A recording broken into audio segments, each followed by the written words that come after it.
Alright, look. We gotta know. What the heck are you? A boy or a girl? Oh, that. I thought you knew. I'm neither. Lloyd in Space was a Disney cartoon that was so okay it was average. There's like a handful of things I remember off the top of my head, but yeah, that's about it. Today we're going to talk about the episode that always comes to mind whenever someone mentions the show. Directed by Howie Parkins and written by Eric Garcia and Richard Whitley, we have Neither Boy Nor Girl, the episode that technically gave us Disney's very first non-binary character, Zoit. You see, Zoit comes from a species of aliens that choose their gender on their 13th birthday.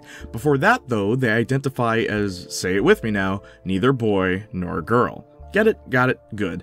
Let's lend some legitimacy to the lovely and largely laudable legend from Disney's Lloyd in Space.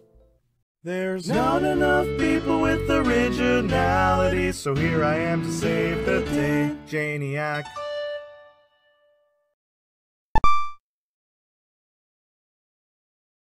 The episode opens with the boys trying to enjoy their boring lunch. Along comes Eddie to lighten the mood with some rock music from his holographic boombox. The rock session is interrupted by Brittany, who insists on them listening to more mature girl music.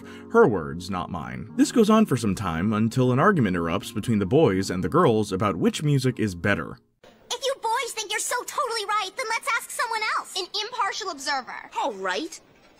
How about the new kid over there, Zoe?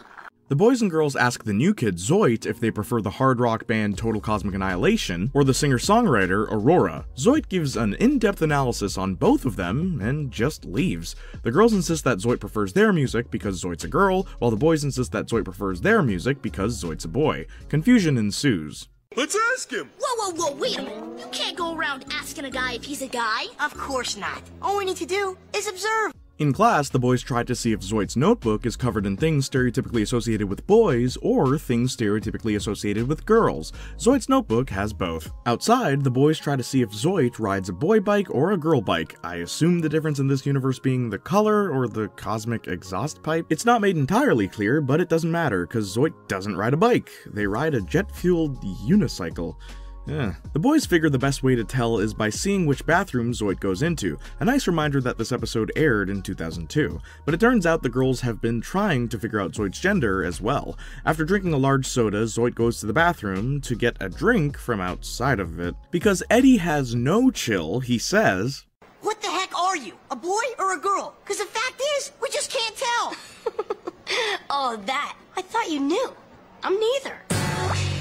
Zoit explains to the boys and girls that their species, the Pedilicon, don't have an assigned gender until their 13th birthday, where they decide their gender for themselves. Before leaving, Zoit tells the boys and girls that their 13th birthday is Monday, which is 3 days from now, prompting the girls and boys to argue. Well, she'll obviously choose to be a girl. What? You've got to be kidding. I mean, it's one thing if it's an accident of birth, like with you guys. 2002, baby! The girls and boys make a bet on what gender Zoit will choose, and the loser has to buy the winner tickets to their favorite music concert. Instead of letting Zoit figure it out on their own, the girls invite them to a girls' night out the next day, in an attempt to make Zoit a girl. The boys follow along in secret to see what happens. At the movies, Zoit cries along with the girls to a romantic drama. The boys don't like it, except Kurt. He cries too. Well, guess he's a girl now. At the gym, Zoit and the girls are exercising, cause only girls do that, right? The boys don't like it, except Douglas. Is there no end to the madness? At the malls, Zoit and the girls go shopping. Zoit tries on a bunch of outfits and says they're having fun, much to the boys' dismay. Eddie says the boys should take Zoit out for some guy time to undo all the girls' girliness inflicted upon them, all while looking for an outfit for himself. The next day, the boys indulge Zoit with some fast food, a burping contest, an action movie, skipping stones, and space football. Zoit enjoys all of them. On the way back to their house, the girls catch the boys and start an argument with them. Eddie slips up and mentions the bet they all had, and Zoit gets understandably upset. The girls leave to think about what they've done, and the boys accept that Zoit might want to be a girl. As an apology and early birthday present, the boys buy Zoit some perfume and female symbol earrings. The girls arrive to give Zoit a dumb joke book and a manly rock. They tell Zoit that they've accepted they might want to be a boy. Once again, the girls and boys argue about what Zoit's gender should be, prompting Zoit to pipe up. Zoit tells them that their gender shouldn't be determined solely by what they enjoy, but rather a decision that they should make based on how they feel, and that if the boys and the girls are truly Zoit's friends, then it shouldn't matter which gender they choose, because at the end of the day, it's who they are. The following day, this being Zoit's 13th birthday, the boys and girls wait for Zoit to tell them their gender. It's almost like they didn't listen at all. You, did decide. Oh, sure I decided. And? I've decided I'm not telling. What? But why not? Because it's none of your business. Zoit tells the boys and girls that they'll know their gender once they have a crush on one of them. I guess in space, no one can hear you yet. Closing the episode with the boys and girls arguing over which one of them Zoit will have a crush on. So yeah, Zoit clearly states that they've chosen a gender, it's just that their gender is never revealed to the characters, and by extension, the audience. It's worth noting though that the character Zoit is voiced by British-American actress Pamela Adlon, who never reprised her role as Zoit on account of Zoit never reappearing. By today's standards, this episode may not hold up so well, but it's fascinating how it ascribes gender to things like music, movies, and the kind of stickers you'd put on your notebook. Watch for his notebook. If it's covered with monster stickers and hot rods, he's a guy. Anything pink or cuddly, and she's a girl. Now, it'd be easy to attribute this gendering of entertainment to Lloyd in Space being a product of its time, but a lot of these ideologies, though not as extreme, still persist to this very day. The best example of this being toys. Yes, toys. In 2013, Nerf, who had been ruling the market of plastic foam flinging machines for 2 whole decades, decided to try their hand at a different demographic. Girls. Enter Nerf Rebel, a series of pink, purple, white, and baby blue repaints of pre-existing Nerf blasters. Sure, the shells and aesthetics may have been a tad different, but make no mistake, internally, these were the exact same toys from previous years. How do I know this? And in its 5-year shelf life, the series never really caught on. You know why? Because girls would play with the regular Nerf blasters. Yeah, girls didn't get into the Rebel line, and neither did boys. Because, like, come on, no one's gonna take us seriously if we use the pink Glock. Now sure, the Rebel line ended 3 years ago, but you know what hasn't ended? Lego Friends. Lego for girls. And unlike Nerf Rebel, it has always sold very well. Now, what's the difference between girl Lego and boy Lego? Well, aside from the minifigures, nothing. Literally nothing. What makes this for girls and this for boys? This episode came out in 2002, so treating things as frivolous as bike colors as a means of identifying a person's gender was, yeah, pretty common back then. And we can't act like it doesn't still persist today. But the part that really gets me is how the episode begins. The boys listen to hard rock and the girls listen to space folk pop rock? It's the closest thing I could think of. The argument that puts this episode into motion is about boys' music being brainless and girls' music being boring.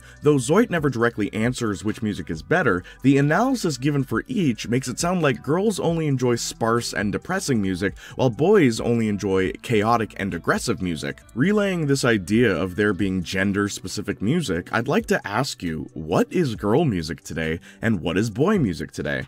What themes and topics are the most prominent among female artists, and how do they differ from their male counterparts? Genuine question. I'd like to hear your thoughts. Personally, I've noticed an increase of male rappers and producers, but not a lot of male singers. Strange, considering that on the flip side, we have women dominating as both singers and rappers, but not as many producers. Can that be attributed to the very same gender stereotypes being fed to people from the day they're born? Meaning that because one group isn't exposed to the other group's interest, they subconsciously create a divide, causing them to enjoy or aspire to be like what they're told is good for them. Do Britney and her friends think their clothing, music, and movies are what makes them girls because they're told to believe that? Or do they genuinely think that these stereotypical girl things are actually just for girls? And of course, the same question can be applied to the boys and their interests. Would Lloyd not allow Zoit to hang out with them if Zoit chose to be a girl? Would Eddie suddenly think that Zoit was less intelligent because of their personal choice? We don't know because Zoit never reappears. All we know for sure is that despite coming out in 2002, some things in this episode still do hold up.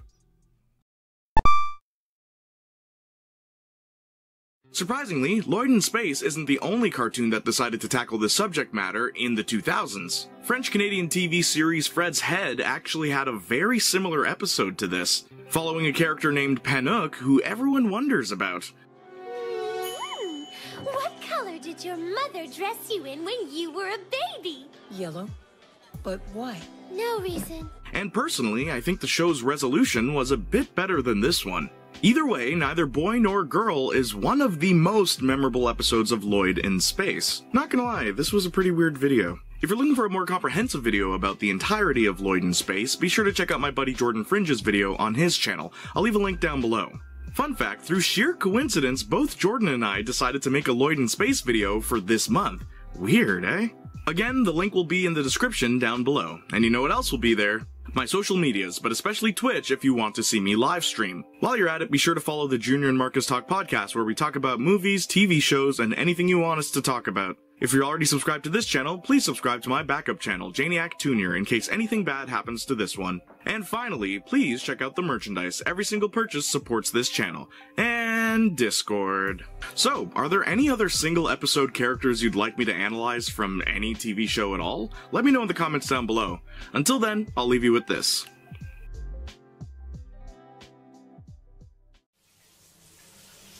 Don't you think you've seen enough?